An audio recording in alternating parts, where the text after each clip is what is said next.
अस्सलाम वालेकुम रहमतुल्लाहि व बरकातुहू। गाइस, आज की हमारी वीडियो का टॉपिक बहुत अहम है जिसकी हर मुसलमान को सुनने और समझने की ज़रूरत है। और तो और एक इंडियन न्यूज़ एंकर भी उस बारे में मुसलमानों से पूछ रही है, सवाल कर रही है, और वो है फैमिली प्लानिंग। तो गाइस, फैमिली प्लानिंग के बारे में इस्लाम क्या कहता है, इसके बारे में सुनेंगे डॉक्टर जाकिर नाइक साहब से। वो बताएंगे कुरान और हदीस की रोशनी में। तो गाइस, वीडियो में हमारे साथ एंड तक रहिएगा और हमारी वीडियो कैसी लगी आपने कमेंट करके ज़रूर बताना है। क्या इस्लाम कहता है कि भाई कोई भी आप नसबंदी नहीं करा सकते, कॉन्ट्रासेप्टिव्स नहीं ले सकते, आप कॉन्डोम का इस्तेमाल नहीं कर सकते?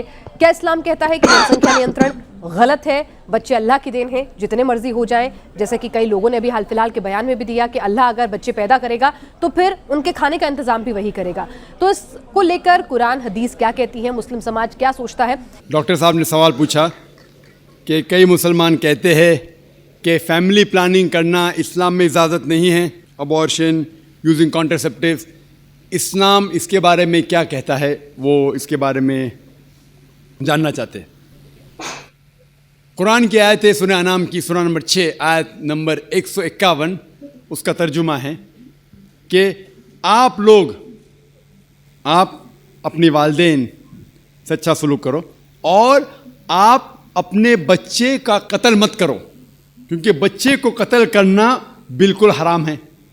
क्योंकि अल्लाह सुब्हाना व तआला आपको और आपके बच्चों को रिस्क देता है। ये कुरान की आयत है। जो बच्चे का कत्ल करना हराम है। जहाँ तक कि फैमिली प्लानिंग का सवाल है, ये बड़ा it's a very big concept of family planning. ये फैमिली प्लानिंग के जो मेथड है, फॉर एग्जाम्पल परमानेंट मेथड, क्योंकि आप डॉक्टर है मैं कह सकता हूँ, ट्यूबेक्टोमी या वेजेक्टोमी या नसबंदी, ये परमानेंट मेथड सारे लोग तस्लीम करते हैं कि हराम है, उसमें कोई दो राय नहीं। अबॉर्शन हराम है क्योंकि बच्चों का कत्ल करना हराम है। तो इसमें कोई दो राय नहीं कि जहाँ तक कि फैमिली प्लानिंग का सवाल है, वेजेक्टोमी, ट्यूबेक्टोमी या अबॉर्शन बिल्कुल हराम है। सिर्फ उस टाइम अलाउड है जब माँ की जान अगर खतरे में है। If the mother had multiple caesarean section, माँ को कई सिजेरियन सेक्शन हुए, चीर के बच्चे को निकालने पड़ता है, और अगर और एक बच्चा होने के वजह से उसके जान को खतरा है, या मिसाल के तौर पे माँ को दिल की बीमारी है और एक बच्चा पैदा होने के वजह से उसकी जान खतरे में हो सकती है, तो माँ की जान बचाने के लिए कोई भी टाइप की फैमिली प्लानिंग अलाउड है इस टाइम, क्योंकि माँ की जिंदगी बहुत अहम है।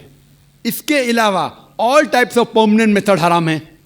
जो इख्तिलाफ है वो टेम्पररी मेथड में है, टेम्पररी मेथड। और सबसे कॉमन टेम्पररी मेथड है जो कॉपर टी है, जो आप जानते हैं डॉक्टर होने के नाते कॉपर टी है। मैं जब मेडिकल कॉलेज में था, हमें पढ़ाया जाता था copper T is a contraception. अभी पता चला कॉपर टी कॉन्ट्रासेप्शन नहीं है, it's a contra implantation. Copper T क्या करती है? Zygote is already form, the ovum and the sperm have already joined to form the zygote. The zygote is prevented to cling on the uterine wall. So it is rather a contra-implantation rather than a contraception. The conception has already taken place. तो copper T में contraception नहीं होता है, Contra implantation होता है। If you let your imagination go bit ahead, it is nothing but early abortion, जो हराम है। वो अबॉर्शन ही है लेकिन अर्ली अबॉर्शन है, कॉन्ट्रा इम्प्लांटेशन। तो बहुत से मुसलमान अनजाने में समझते contraception of copper T is allowed और इस्तेमाल करते जो बिल्कुल हराम है। इसमें कोई दो राय नहीं। ओसी पिल जब आप लेते हैं, जो कुरान की आयत है सूरह रूम की सूरह नंबर 30 आयत नंबर 30 में, कि do not change the physiology of the body. तो when you take contraceptive pills, any doctor will tell you it has various side effects, various, it is detrimental to health. जो difference of opinion है वो temporary method में है, बाकी के temporary method, condoms etcetera. But मेरा सवाल ये है कि आप कॉन्ट्रासेप्शन क्यों इस्तेमाल करना चाहते हैं? आप फैमिली प्लानिंग क्यों करना चाहते हैं? ये सवाल है, सबसे अहम सवाल। और इसके दो वजह हो सकती है, सिर्फ दो। सारे वजह को इकट्ठा करेंगे तो दो ग्रुप में आप बांट सकते हैं। एक ग्रुप क्योंकि वो इंसान शायद गरीब है और बच्चे की परवरिश नहीं कर सकता, या दूसरी वजह कि वो चाहता है कि अपने बच्चे को अच्छी से अच्छी तालीम दे, तो बीच में स्पेसिंग होना चाहिए। मैं मेरे बच्चों को डॉक्टर बनाना चाहता हूँ, तो अगर एक के बाद एक जल्दी होंगे फटाफट तो मुश्किल है, मैं ज़रा 3 साल 4 साल 5 साल बाद दूंगा। ये 2 वजह हो सकते हैं। मैं आपको ये कहना चाहता हूं कि मैं मेरे वालिदैन की 5वीं औलाद हूं, 5वीं औलाद, 5th। अगर मेरे वालिदैन फैमिली प्लानिंग किए होते तो मैं आज दुनिया में नहीं आया होता। एम आई ए बून और अ बेन फॉर सोसाइटी? क्या मैं माशरे पे बोझ हूं कि फायदेमंद हूं? और लोग कहते हैं कि डॉक्टर सबसे अच्छा पेशा है। अच्छा पेशा अल्हम्दुलिल्लाह, लेकिन मैंने वो पेशा छोड़ के और अच्छे पेशे के लिए आया। जिस तरह अल्लाह ताला फरमाते सूरह फुसिलत में, सूरा नंबर 41 आयत नंबर 33 में, वमन अहसनु क़ौलन मिम्मन दुआ इलल्लाहि व अमिल सालिहान व क़ाला इन्ननी मिनल मुस्लिमीन। कौन वो शख्स है बात करने में बेहतर? वो शख्स जो लोगों को अल्लाह की तरफ बुलाता है। तो मैंने मेरे डॉक्टरी पेशे को छोड़ दिया हूं और बेहतरी पेशे के लिए।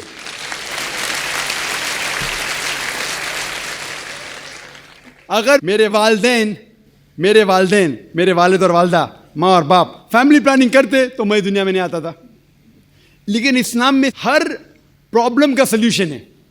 जैसा मैंने कहा 2 चीज़ें वह है, एक है कि लोग गरीब है, तो इस्लाम में इसका सल्यूशन है ज़कात। जैसा मैंने कह चुका हूँ मेरी तकरीर में कि हर अमीर आदमी जिसके पास 85 ग्राम सोना से ज़्यादा सोना है या उतनी दौलत है, उसे 2.5% ज़कात देना चाहिए हर साल। हर अमीर इंसान ज़कात देगा तो गुर्बत धरती से मिट जाएंगी। कोई भी शख्स भूखा नहीं मरेगा। अगर कोई शख्स के पास पैसा कम है वो ज़कात ले सकता है। प्रॉब्लम क्या है? और जो लोग कह रहे हैं कि स्पेसिंग करना चाहिए, ये एक माल्थ्यूजियन थ्योरी थी। आप जानते हैं कि Malthusian theory that the crop is inversely proportional to the population, यानी जितना पॉपुलेशन है उतना खतरा है आपके खाने के लिए। Theory has been disproved. ये आप देखेंगे, ये सिर्फ हिंदुस्तान में जो पॉपुलेशन प्रॉब्लम है, बाकी ममालिक में पॉपुलेशन इज अ बून। आप अमेरिका में जाएंगे, जितने ज़्यादा बच्चे आपके पास है उतना कम टैक्स आपको देने का। पता है आपको? यंग छोटे छोटे बच्चे पहनते हैं I am my father's tax saver, मैं मेरे वालिद की टैक्स की बचत करता हूं। जितने ज़्यादा बच्चे उतना कम टैक्स। आप ऑस्ट्रेलिया में जाओ, जितने ज़्यादा बच्चे उतनी पैसे गवर्नमेंट देती है आपको हर साल। 10,000, 15,000, 20,000, जितने ज़्यादा बच्चे उतने पैसे गवर्नमेंट देती है। क्यों? Population is a boon, it is not a Ben. Population जितने ज़्यादा लोग उतना फायदा। आप समझ रहे? और धरती का सिर्फ 30% इस्तेमाल होता है। 70% of the land is not being utilised. तो पॉपुलेशन अगर डबल ट्रिपल भी होगी तो भी कोई नुकसान नहीं। वो प्रॉब्लम है गवर्नमेंट के पास कि गवर्नमेंट को इंसान को सही तरीके से इस्तेमाल करने नहीं आता है। तो हम कहते हैं हम दो हमारे दो, एक के बाद अभी नहीं, 2 के बाद कभी नहीं। तो ये प्रॉब्लम है कि हमें गवर्नमेंट लॉस को बदलना चाहिए। Population is never a problem, it is a boon. किस तरीके से इंसान को इस्तेमाल करके देश को बढ़ाना चाहिए वो इंपॉर्टेंट है, रादर देन फैमिली प्लानिंग। और आप जानेंगे कि अल्लाह सुब्हाना व तआला ने 2 बार कुरान मजीद में इसके बारे में जिक्र किया है। एक है सूरह इसरा सूरा नंबर 17 आयत नंबर 31, और दूसरी आयत जो मैंने पेश किया सूरह नाम सूरा नंबर 6 आयत नंबर 151 में। पहले जगह अल्लाह ताला कहते कि आप अपने बच्चों का कत्ल मत करो, क्योंकि अल्लाह सुब्हाना व तआला आपको भी रिज़्क़ देगा, आपके बच्चों को भी रिज़्क़ देगा। पहले सूरह अनाम सूरा नंबर 6 आयत नंबर 151 में आपको भी रिज़्क़ देगा, आपके बच्चे को भी देगा। दूसरी आयत में सूरह इसरा में सूरा नंबर 17 आयत नंबर 31 में अल्लाह ताला फरमाते बच्चों का कत्ल मत करो, अल्लाह ताला रिस्क बच्चे को भी देंगे, आपको भी देंगे। अभी यहाँ अदला बदली हो जाती। पहले आयत में कहा गया कि आपको रिस्क देंगे, आपके बच्चे को भी। दूसरे आयत में कहा गया आपके बच्चे को भी रिस्क देंगे, आपको भी देंगे। मानी तो एक है, लेकिन अल्लाह सुब्हाना व तआला हर कुरान का अल्फाज का एक वजन है। अगर आप तहकीक करेंगे तो ये पता चलता है कि पहली आयत खुसूसन गरीबों के लिए है। आप अगर समझते कि और एक बच्चा होगा तो मैं भी मरूंगा, बच्चा भी मरेगा, खाने पीने के वांदे है, और एक बच्चा होगा तो मैं भी मरूंगा, बच्चा भी मरूंगा। अल्लाह ताला कहते फिक्र मत करो, अल्लाह ताला आपको भी रिज़्क़ देंगे, आपके बच्चे को भी। और दूसरी आयत अमीरों के लिए कि मैं चाहता हूँ कि 3-4 साल बाद मैं मेरे बेटे को इंजीनियर बनाऊंगा, मैं मेरे बेटे को डॉक्टर बनाऊंगा, तो मैं चाहता हूँ कि कम बच्चे हो। तो अल्लाह ताला कहता है अल्लाह ताला रिस्क आपके बच्चे को भी देता है, आपको भी देता है। Order is interchanged. और मैं मिसाल दिए, आप देखेंगे जितने नोबेल प्राइज़ विनर है, ये ज़रूरी नहीं कि वो एक ही बच्चे थे अपने वालिदैन के नोबेल प्राइज़ मिला। तो ये गलत फहमी है। और अल्लाह सुब्हानहू व तआला नेचुरल फैमिली प्लानिंग दे चुका है। इस्लाम में नेचुरल फैमिली प्लानिंग है, जो कुरान की आयत है सूरह लुक़मान सूरा नंबर 31 आयत नंबर 14 कि माँ ने अपने बच्चे को 2 साल तक दूध पिलाया। और आप डॉक्टर होने के नाते जानते होंगे कि जब माँ अपनी छाती का दूध बच्चे को पिलाती है तो उसको लैक्टेशन अमीनूरिया होता है, मतलब उसको और एक बच्चा पैदा होना बहुत मुश्किल है। ये अल्लाह सुब्हानहू व तआला नेचुरल फैमिली प्लानिंग कर चुका है। लेकिन अफसोस की बात है कि आज की ख़वातीन ब्रेस्ट फीडिंग में नहीं मानते, क्योंकि उनका फिगर ख़राब होता है। सबसे अच्छी चीज़ बच्चे के लिए माँ का दूध। कोई भी नेस्ले, कोई भी मिल्क पाउडर उसकी बराबरी कर ही नहीं सकता है। तो Allah has given natural method of family planning. मैं जानता हूँ कि ये 100% सेफ नहीं है, इसीलिए कुरान मजीद की एक आयत है सूरह इमरान सूरा नंबर 3 आयत नंबर 54 में, मकरू मकरल्लाह वल्लाहु खैरुल माकिरीन। उन्होंने प्लान किया और प्लॉट किया, अल्लाह सुब्हानहू व तआला ने भी प्लान किया। और अल्लाह सुब्हानहू व तआला सबसे अच्छा माहिर है प्लानिंग में। अगर आप समझते कि आप प्लानिंग कर सकते फैमिली के लिए, आपकी फैमिली, आपको पूरी इजाज़त है। आप समझते कि अल्लाह ताला आपसे बेहतर कर सकता है, तो अल्लाह पे छोड़िए।